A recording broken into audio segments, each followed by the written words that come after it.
부럽게 하지 아니함은 우리에게 주신 성령으로 말미암아 하나님의 사랑이 우리 마음에 부은 바 됨이니 우리가 아직 연약할 때에 기약대로 그리스도께서 경건하지 않은 자를 위하여 죽으셨도다. 의인을 위하여 죽는 자가 쉽지 않고 선인을 위하여 용감히 죽는 자가 혹 있거니와 우리가 아직 죄인 되었을 때에 그리스도께서 우리를 위하여 죽으심으로 하나님께서 우리에 대한 자기의 사랑을 확증하셨느니라. 아멘. 하나님 아버지, 우리에게 구원의 은총을 주시고 예배자로 하나님께 경배드리며 하나님 말씀을 통해 살아계신 하나님을 오늘도 만나게 해주시니 감사합니다. 진리의 성령께서 가르쳐 주셔서 진리 가운데 살게 하여 주옵소서. 예수님 이름으로 기도하옵나이다. 아멘. 네, 교회의 절기로 보면 오늘은 성령이 오신 성령 강림 주일입니다. 십자가 죽음을 이기고 예수님이 부활하신 부활절에서 오신 성령이 오신 성령 강림 주일까지를 교회력에서는 기쁨의 50일 절기다 이렇게 부릅니다. 그 기쁨의 50일 절기의 절정을 이루는 날이 성령 강림 주일입니다. 기쁨 중에 기쁨의 날이 성령이 오신 날이라는 것이죠. 그렇다면 여러분, 성령이 오신 날이 왜 기쁨 중에 기쁜 날일까요? 그것은 성령이 오시지 않았다면 우리 삶이 어떻게 되었을까를 생각해 보면 알 수 있습니다. 만일 내 삶에 성령이 계시지 않는다면 어떤 일이 벌어질까요? 만일 우리 가정에 성령이 계시지 않는다면 어떤 삶을 살게 될까요? 만일 우리 교회에 성령이 계시지 않는다면 어떤 모습이 될까요? 만일 우리의 사역에 성령이 계시지 않는다면 어떤 일이 일어날까요? 성도 여러분, 만일 우리의 삶에 성령이 계시지 않는다면 어떤 일이 벌어질까요? 성령이 계시지 않으면 예수님을 주님으로 고백하는 일이 생기지 않을 것입니다. 고린도전서 12장에서 말씀합니다. 그러므로 너희에게 알리노니 하나님의 영으로 말하는 자는 누구든지 예수를 저주할 자라 하지 아니하고 또 성령으로 아니하고는 누구든지 예수를 주시라 할 수 없느니라. 우리가 예수님을 주님으로 고백하고 예수님을 구주로 믿어서 구원받은 것은 내게 복음이 전해지고 성령이 오셨기 때문에 가능한 일입니다. 우리 삶에 성령이 계시지 않는다면 또 어떤 일이 벌어질까요? 성령이 계시지 않으면 하나님을 아빠, 아버지라고 부르지 못할 것입니다. 로마서 8장에서 말씀합니다. 무릇 하나님의 영으로 인도함을 받는 사람은 곧 하나님의 아들이라. 너희는 다시 무서워하는 종의 영을 받지 아니하고 양자의 영을 받았으므로 우리가 아빠, 아버지라고 부르짖느니라. 성령이 오셨기에 천지의 창조주 하나님을 아빠, 아버지라 부를 수 있는 겁니다. 성령이 안 계시면 하나님은 나와 아무 관계없는 분이 되고 마는 것입니다. 우리는 영적인 고아가 되고 마는 것입니다. 우리 삶에 성령이 계시지 않으면 또 어떤 일이 벌어질까요? 우리 삶에 성령이 계시지 않으면 하나님의 말씀을 깨닫지 못할 것입니다. 성령이 계시지 않으면 하나님 말씀에 순종하여 살지 못할 것입니다. 성령이 계시지 않으면 올바른 기도를 드리지 못할 것입니다. 성령이 계시지 않으면 참된 예배를 드리지 못할 것입니다. 성령이 계시지 않으면 복음을 전하지 못할 것입니다. 성령이 계시지 않으면 사역을 감당하지 못할 것입니다. 성령이 계시지 않으면 사랑의 삶을 살지 못할 것입니다. 그래서 성령 없이 사역하라는 말만큼 저주스러운 말이 없다는 그런 이야기가 있습니다. 성령 없이 사역하면 하나님의 일을 하다가 하나님과 원수가 됩니다. 성령 없이 봉사하면 교회를 세우기 위해 직분을 받았는데 교회를 허무는 일을 하게 됩니다. 성령 없이 사역하면 그만큼 괴로운 일이 없는 거예요. 반면에 성령이 함께 하심으로 사역하면 그것만큼 기쁜 일이 없는 것입니다. 그러므로 성령이 오신 그날은 기쁨 중에 기쁜 날이 되는 거예요. 성령이 오신 그날로부터 우리에게는 완전히 새로운 삶이 펼쳐지게 되는 것입니다. 베드로의 삶이 그랬습니다. 하나님의 아들이신 예수님의 모든 사역은 성령이 함께 하시는 사역이었습니다. 예수님은 성령으로 잉태되셨고 세례를 받으시고 사역을 시작하실 때에 성령이 비둘기처럼 임하셨습니다. 성령이 함께 하셨기에 예수님은 모든 시험을 물리치고 십자가의 고난을 이길 수가 있으셨습니다. 성령이 함께 하셨기에 하나님의 뜻을 온전히 이룰 수 있으셨습니다. 성경은 예수님의 모든 사역이 성령이 함께 하신 사역이었다. 그렇게 말씀해 줍니다. 안식일의 회당에서 이사야서 말씀을 펴서 읽으시면서 예수님이 말씀하십니다. 주의 성령이 내게 임하셨으니 이는 가난한 자에게 복음을 전하게 하시려고 내게 기름을 부으시고 나를 보내사 포로된 자에게 자유를, 눈먼 자에게 다시 보게 함을 전파하며 눌린 자를 자유롭게 하고 주의 은혜의 해를 전파하게 하려 하심이라 하였더라. 이 글이 오늘 너희 귀에 응하였느니라. 이사야서 말씀이 지금 예수님을 통해 이루어졌다는 겁니다. 성령의 기름 부으심을 받으신 예수님을 통해 이루어졌다는 겁니다. 가이사랴에 사는 이방인 백부장 고넬료의 집을 베드로가 성령의 이끄심을 따라 방문했어요. 그때 성령의 충만함을 받은 베드로는 예수님에 대해 이렇게 증언합니다. 하나님이 나사렛 예수에게 성령과 능력을 기름 붓듯 하셨음에 그가 도로 다니시며 선한 일을 행하시고 마귀에게 눌린 모든 사람을 고치셨으니 이는 하나님이 함께 하셨음이라. 생명을 살리고 병든 자를 치유하고 묶인 것을 풀어주고 놀란 자에게 자유를 주는 예수님의 사역은 성령이 함께 하신 사역이었다 하는 이야기죠. 부활하신 후 제자들에게 처음 나타나셨을 때 예수님은 중요한 세 가지 말씀을 하셨습니다. 너희에게 평강이 있을지어다. 아버지께서 나를 보내신 것 같이 나도 너희를 보내노라. 그리고 나서 숨을 내쉬면서 이렇게 말씀하셨습니다. 성령을 받으라. 성령을 받으라. 성령을 받으라. 사도행전의 역사는 성령 받은 사람들이 성령의 역사로 복음을 전하고 고난을 이겨내고 성령의 역사로 사랑의 공동체를 이루고 성령의 역사로 하나님 나라를 확장해 나가는 성령의 행전입니다. 그러므로 성령이 오시는 사건이 대단히 중요한 겁니다. 그러기에 부활하신 예수님은 성령을 기다려라 그렇게 말씀하셨어요. 예루살렘을 떠나지 말고 내게서 들은 바 아버지께서 약속하신 것을 기다리라. 요한은 물로 세례를 베풀었으나 너희는 몇 날이 못되어 성령으로 세례를 받으라. 예수님의 말씀에 순종하여 제자들은 함께 모였습니다. 합심하여 기도했습니다. 약속하신 성령을 기다렸습니다. 오순절이 이르자 모인 곳에 성령이 임하셨습니다. 강한 바람 소리같이 임하셔서 온 집안에 성령의 기운이 가득하였습니다.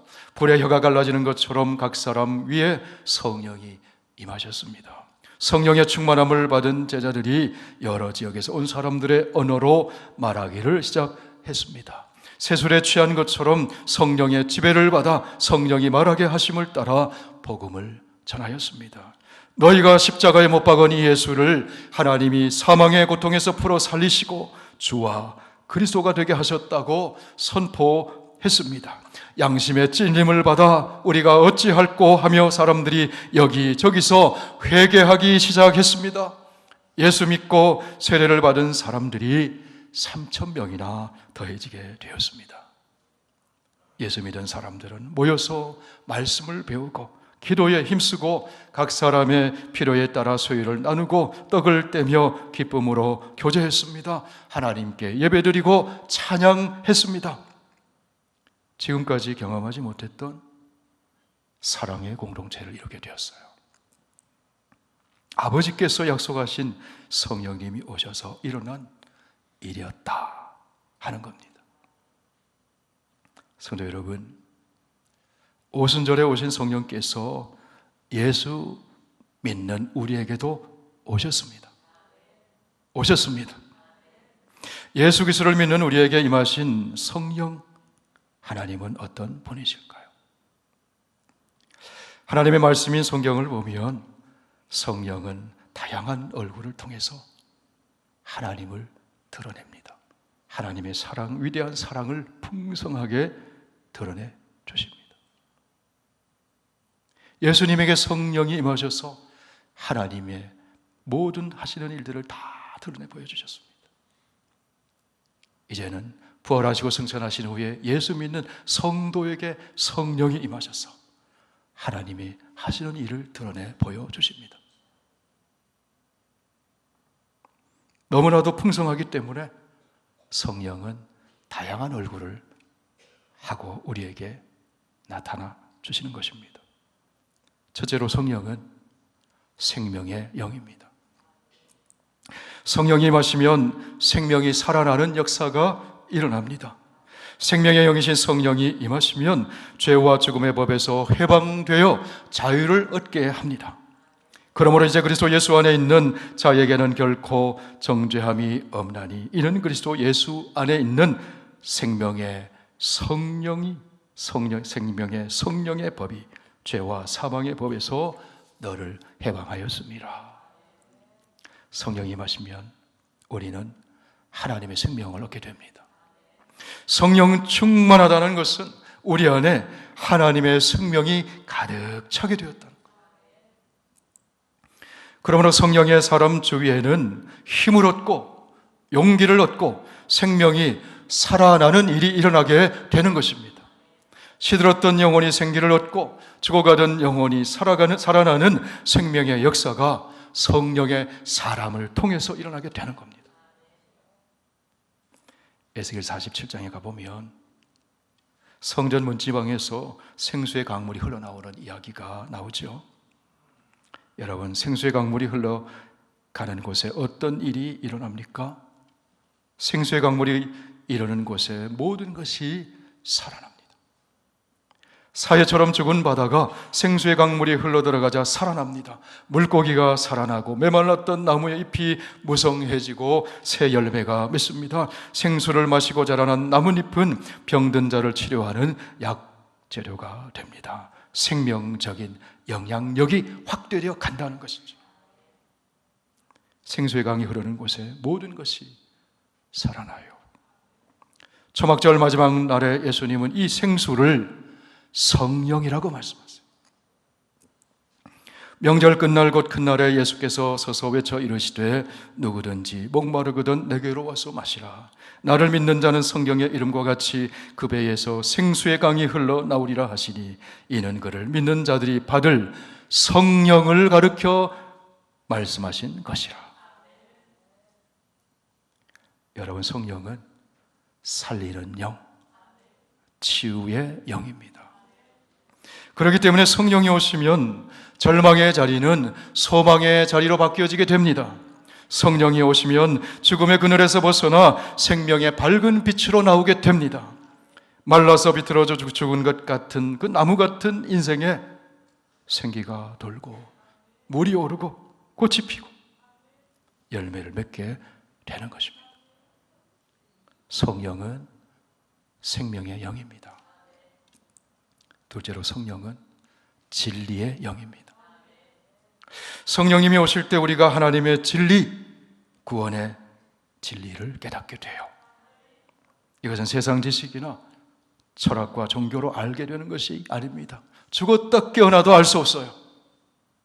오직 진리의 영이신 성령으로 알게 되는 거죠. 그렇기 때문에 예수님은 진리의 성령을 보내주시겠다고 말씀하시는 것입니다. 요한복음 16장에서 말씀하십니다. 진리의 성령이 오시면 그가 너희를 모든 진리 가운데로 인도하시리니 그가 스스로 말하지 않고 오직 들은 것을 말하며 장래 일을 너희에게 알리시리라. 그가 내 영광을 나타내리니 내 것을 가지고 너희에게 알리겠습니다. 진리의 성령을 통해 우리는 하나님 말씀을 깨닫습니다. 믿어지게 됩니다. 진리의 성령을 통해 우리는 예수 그리스도를 구주와 주님으로 고백하게 됩니다. 진리의 성령을 통해 우리의 인생이 바뀌어지게 돼요. 주인이 바뀌어지게 돼요. 진리의 성령을 통해 우리는 하나님을 아빠, 아버지라고 부르게 됩니다. 진리의 성령을 통해 우리는 가장 든든한 인생의 후원자를 얻게 되는 거예요. 두려워하지 말라, 놀라지 말라, 염려하지 말라, 내가 너를 도와줄게. 인생에 든든한 후원자가 생겼음을 감사하시기 바랍니다. 셋째로 성령은 성결의 영입니다. 성령님은 거룩하십니다. 성결의 영이신 성령이 우리에게 임하시면 우리가 거룩해집니다. 성결의 영이신 성령이 우리에게 임하시면 죄를 부딪혀서 견딜 수가 없어요. 깨닫게 되고 회개하게 됩니다. 버리게 됩니다. 성결의 영이신 성령이 임하시면 말과 행실에 있어 덕을 세우고 고별된 삶을 삽니다. 성결의 영이신 성령이 임하시면 죄를 멀리하는 생활을 하게 됩니다.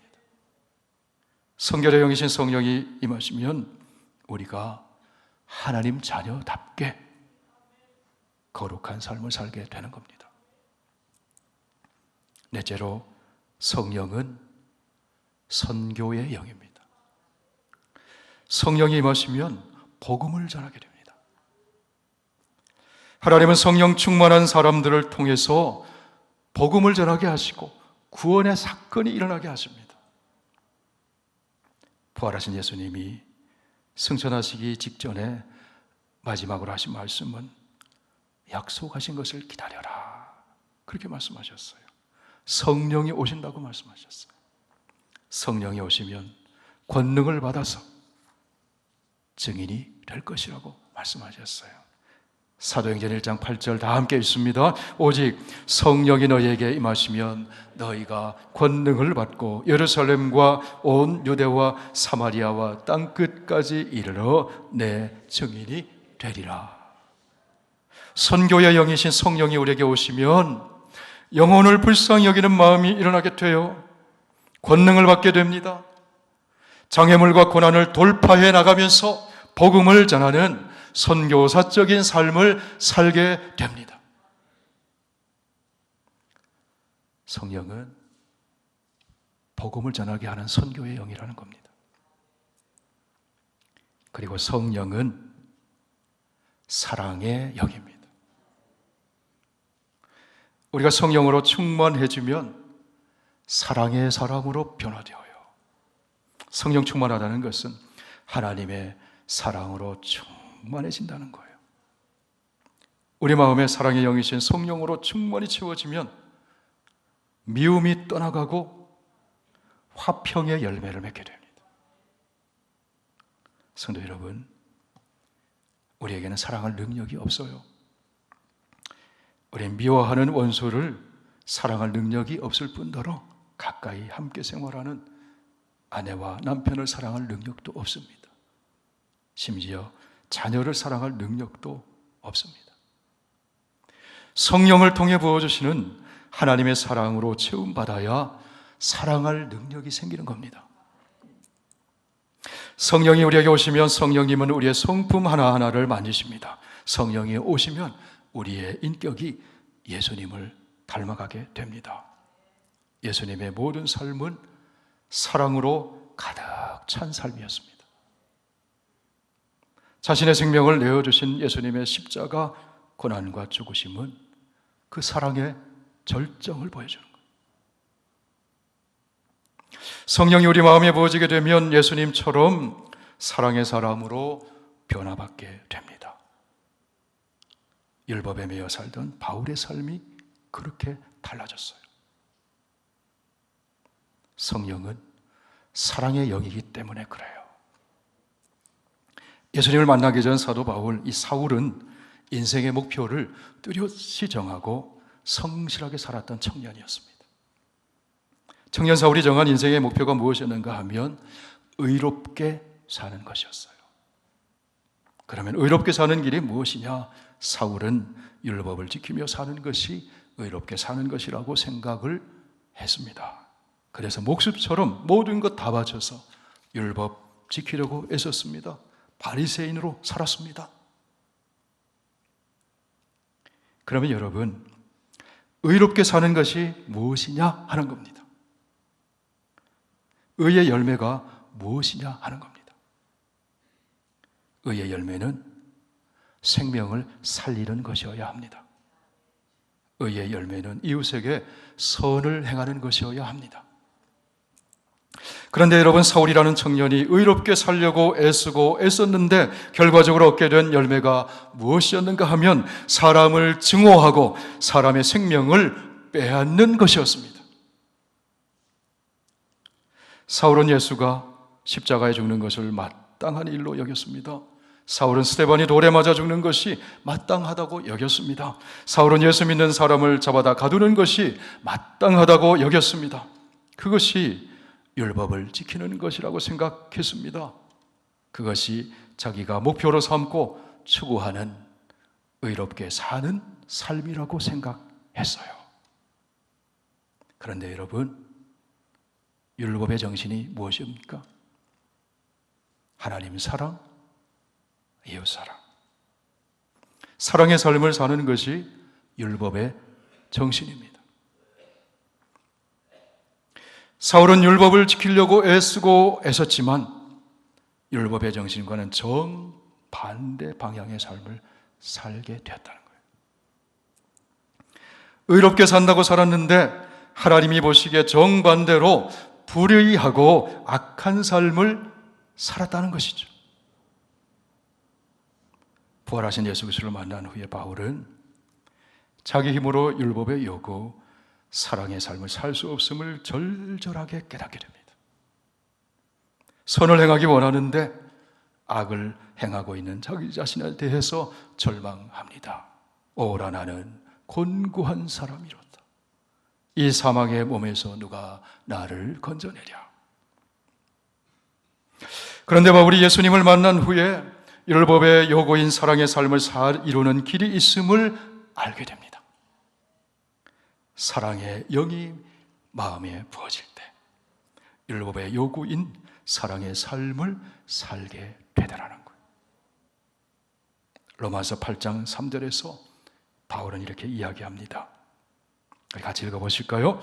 율법이 육신으로 말미암아 연약하여 할 수 없는 그것을 하나님은 하시나니 곧 죄로 말미암아 자기 아들을 죄 있는 육신의 모양으로 보내어 육신의 죄를 정하사 육신을 따르지 않고 그 영 사랑의 영을 따라 행하는 우리에게 율법의 요구 사랑의 삶이 이루어지게 하려 하심이니라. 여러분, 바울의 인생에서 가장 충격적인 사건은 무엇일까요? 예수 믿는 사람들을 잡으려고 담에석으로 가다가 부활하신 예수님 그리스도를 만난 사건입니다. 사도행전에서 바울은 그 사건을 3번씩이나 간증하면서 얘기합니다. 그만큼 충격적인 사건이었기 때문입니다. 바울이 되기 전 이 사울은 누구를 만난 것입니까? 죽은 사람을 만난 거예요. 죽었다고 생각한 사람을 만난 거예요. 십자가에서 죽은 예수가 죽음으로 끝난 것이 아니라 다시 살아나서 바울 앞에 나타나신 거예요. 거기서 바울이 고꾸라집니다. 그때 이후로 바울은 자기가 그토록 지키려고 했던 율법, 의롭게 살아보려고 몸부림쳤던 율법이 무엇인지를 다시 생각합니다. 그리고 예수 그리스도의 십자가를 깊이 생각하는 것입니다. 십자가는 단순히 죄인을 구원하기 위해 대신 죽은 속량의 사건, 대속의 제사만을 의미하는 것이 아니었습니다. 십자가는 예수님의 모든 삶이 사랑으로 가득 찬 삶이었음을 보여주는 실증적인 사건이라는 것. 죄인을 사랑해서 자기 생명을 내어주신 아가페의 사랑을 십자가에 달리신 예수 그리스도를 통해 알게 된 거예요. 아가페의 사랑은요, 하늘에서 온 사랑입니다. 땅에는 없는 거라는 거죠. 인간에게서 찾을 수 없는 거라는 거죠. 십자가에서 그 아가페의 사랑을, 하늘에서 온 그 사랑을 알게 된 거예요. 이 아가페의 사랑은 하늘에서 온 그 사랑이 충만히 부어져서 흘러넘쳐서 옆으로 전해지는 것이 아가페 사랑이에요. 다시 말해서 수직적인 하나님과의 관계가 그 사랑이 흘러와서 수평적인 인간에게로 흘러가는 것이 아가페 사랑이라는 거예요. 에로스의 사랑은 땅에서 위를 향해 올라가는 사랑을 의미합니다. 본성적이고 자기 상승 욕구의 사랑, 위를 향해서 끊임없이 나가려는 사랑, 인간의 사랑, 이기적인 사랑을 말해요. 그게 에로스의 사랑이에요.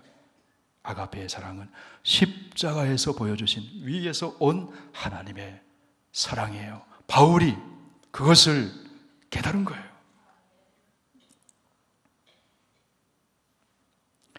이런 십자가는 성령을 통해 부어진 하나님의 아가페 사랑이 임한 자리라는 겁니다.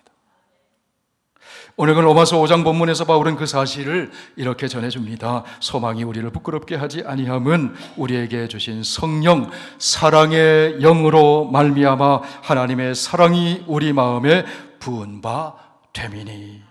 8절 함께 있습니다. 우리가 아직 죄인 되었을 때에 그리스도께서 우리를 위하여 죽으심으로 하나님께서 우리에 대한 자기의 사랑을 확증하셨느니라.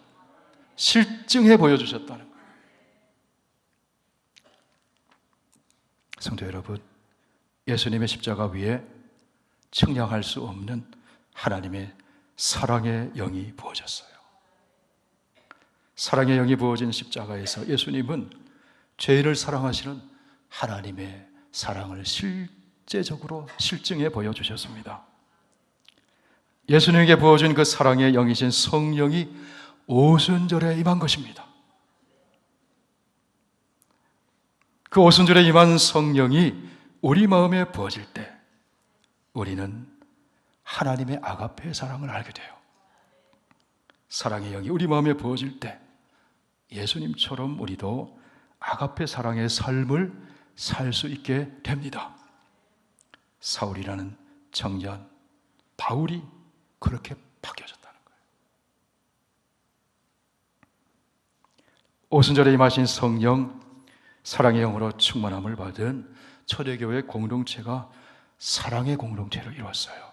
사랑의 영이 부어졌기 때문에 나누고 섬기고 서로 위로하고 격려하고 하나님께 감사하고 찬송하고 복음을 전하고 사랑의 공동체를 이루었다는 겁니다. 오늘 우리 한 사람 한 사람의 마음에 사랑의 영이 부어지면 사랑의 사람이 되는 줄 믿습니다. 사랑의 영이신 성령께서 우리의 마음에 부어지고 성령의 충만함을 받아 성령의 지배 아래 들어갈 때 교회는 사랑의 공동체를 이루게 되는 것입니다. 세상에선 찾아볼 수 없는 구별된 천국을 보여주는 하나님 나라의 선험 공동체의 모습을 띠게 된다는 거예요. 사랑하는 성도 여러분, 예수님께서 약속하신 성령이 오셨습니다. 하나님이신 축복 중에 축복입니다. 우리 인생의 가장 든든한 후원자이신 보혜사 성령님이 우리에게 오셨습니다.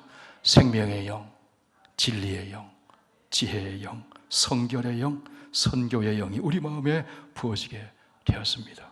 생명을 주시고 진리를 알게 하시고 각양 은사를 주시고 거룩한 삶을 살게 하시고 우리 인생의 비전을 주시고 복음을 전하게 하시고 세상 끝날까지 함께 하시며 도와주는 우리의 후원자 성령이 오셨습니다. 십자가 위에 부어졌던 그 사랑의 영이 우리 마음에도 부어지게 되었어요. 올해 성령 강림 주일, 이 기쁨의 절기에 성령이 주시는 기쁨이 저와 여러분에게 충만하시길 바랍니다.